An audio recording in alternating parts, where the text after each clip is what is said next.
Driving into Trenton, New Jersey, you're greeted by the famous sign, "Trenton makes, the world takes." A nod to when the city was once known for being an industrial force. But recently, Trenton's become known for the decisions its police officers make, which cause prosecutors to take notice. Notably when officers decide to use force when arresting someone. I'm Brandon Goldner, and I'm a reporter at CBS News Philadelphia. Now, ever since the Department of Justice released this rather scathing report into Trenton Police back in November 2024, I've been investigating how the department has tried to reform itself and whether it's working. All right, I'm sure you've probably seen the Hollywood clapper. This is my version just to sync up the cameras. City leaders say they've come a long way. The department earned accreditation in June 2026 from the New Jersey State Association of Chiefs of Police. The majority of officers are doing the right thing. While the department says this designation proves it's effectively implemented what it describes as modern policing practices, attorneys and people who've encountered officers say there are still many problems. Nobody's ever been held accountable. And some arrests, like this one from February 2022, have led to costly consequences for the city and citizens like Jajuan Henderson. Put your windows down. Who on this night is in the driver's seat of this parked car. Yo, put your windows down. I didn't know who they was, so I got scared. What's your name, man? I said I'm not doing it. We know that. We just need you to step out of the car, that's it. Federal prosecutors will later point out how these detectives with Trenton's Street Crimes Unit refused to tell Henderson why they pulled up on him. Yo, get out my car. Then open the window. All right. Open the door. Come outside. They was telling me to get out the car, but they was aggressive. I'm coming. Yo, stop this. Open the door. Open the door. I didn't get out the car because I thought they was going to shoot me. Reaching, bro. No! You under arrest. When they wound up shooting me anyway. No, he's trying to start the car. He's trying to start. Back up, back. Investigators said as Henderson tried to drive away, a detective pulled out his gun. Keep your hands up! He shot Henderson 4 times. Nah, I ain't hear no gunshots. I ain't been here. I ain't feel it. And when I got in the ambulance, they was like, "You paralyzed."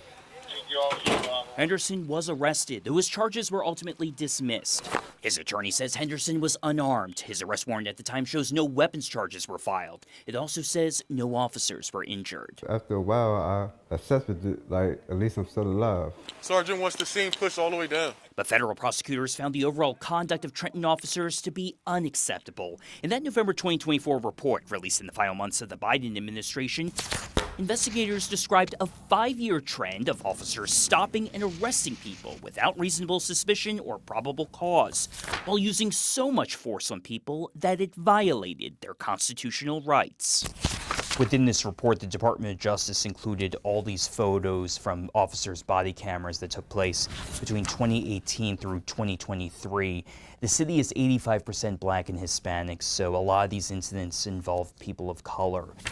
In this one, prosecutors said an officer thought a 16-year-old boy had a gun, so the officer chased him down, grabbed him by his neck, and slammed him into the hood of a car. Except the DOJ said the teenager didn't have a gun. You're not going in the house. I'm not going to the house. The report also detailed these moments when prosecutors said officers unnecessarily escalated an argument with 64-year-old Joseph R.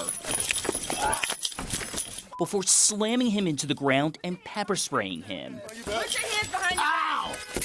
Ow! R died 18 days later from respiratory failure. His family's attorney says they recently settled a lawsuit against the city. The amount hasn't been announced yet, but it'll be on top of more than $7 million the DOJ said the city's already paid out to settle officer misconduct complaints.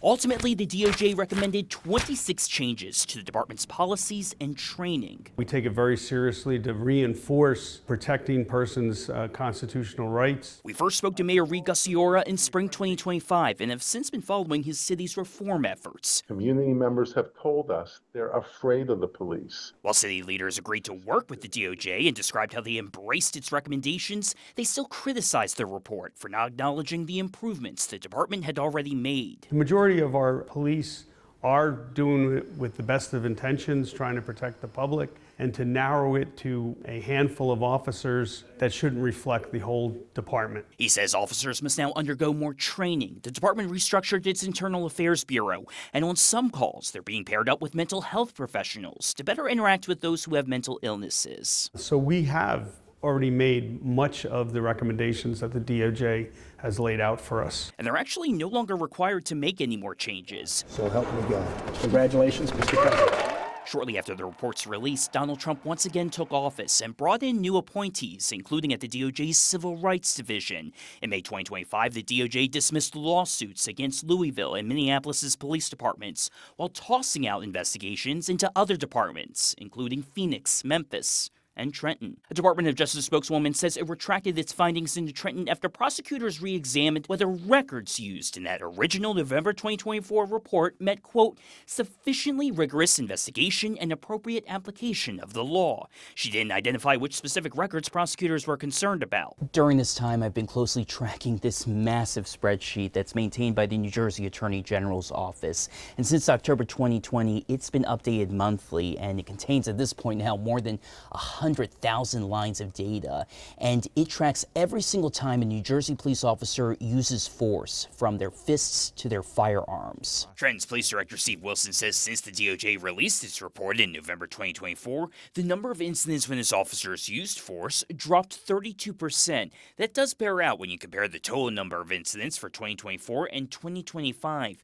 But based on these same statistics, during the first 6 months of 2026, officers are using nearly as much force as they did in early 2024. What happened in February, we had a spike in domestic violence assaults in progress. Despite this, Wilson believes the department will still end the year with lower numbers. The police department stands with the community, that we are here to help with public safety and make the city of Trenton a better place. But criminal defense attorney Robin Lord says it's not getting any better for her clients. I think they're being trained to use different methods that similarly violate individuals' civil rights. She represents several people who she says have been illegally yanked out of their cars and searched by officers. The overall mentality has not changed, and that is that the police believe that they're above the law and that they believe they have the right to do basically whatever they want. Wilson disagreed with Lord's assessment. Well, that's what they get paid for, to make those type of claims. Each case should be judged on a case-by-case basis. One of those cases is being examined by the courts right now.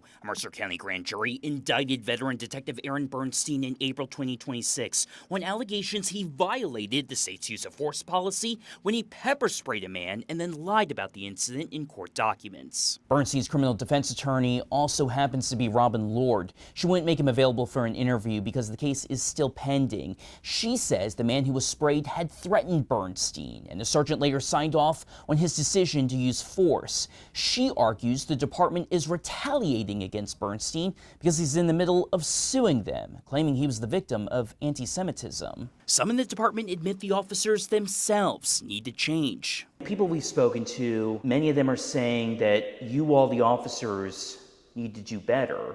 They're right, we do. In terms of, speaking to people and language, and we do need to do better. Captain Jason Woodhead represents officers ranked sergeant and above as president of Trenton Superior Officers Association. These officers don't come here looking to hurt people. I know that. I see it every day. The department recently hired 32 new officers, though Director Wilson and Woodhead say the department's still well below its minimum staffing. They say this leads to officers working longer shifts, adding to their stress and exhaustion, and as Director Wilson mentioned during one of our earlier interviews with him, can lead to officers responding emotionally. In an urban area, with a police department that's severely undermanned, you got to remember also that police officers also go through stress just like the citizens do. Is an officer struggling with stress a good reason to use pepper spray on someone? No, but you got to remember that officers are human too, and they respond emotionally sometimes. But responses like that can be costly. Who fired?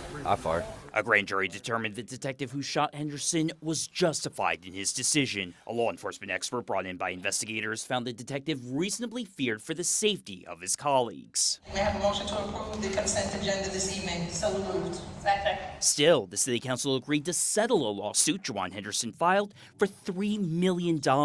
As part of the agreement, the city does not admit any wrongdoing. Come on, lean on my shoulder. Here we go. Henderson's attorney says that money still isn't enough to cover all of his future medical bills, so he's on a tight budget.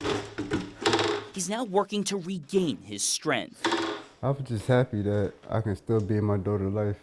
Flashing from a bridge over the Delaware. There are some who say Trenton makes the world takes isn't a slogan of the past, but a reminder of the city's resilience and adaptability. That's what the Trenton Police Department's trying to do. While the department earned state accreditation, city leaders admit this isn't a one-time achievement. And that's where CBS News Philadelphia comes in. We're going to continue to track the department's efforts to maintain its accreditation. I'm Brandon Goldner, CBS News Philadelphia.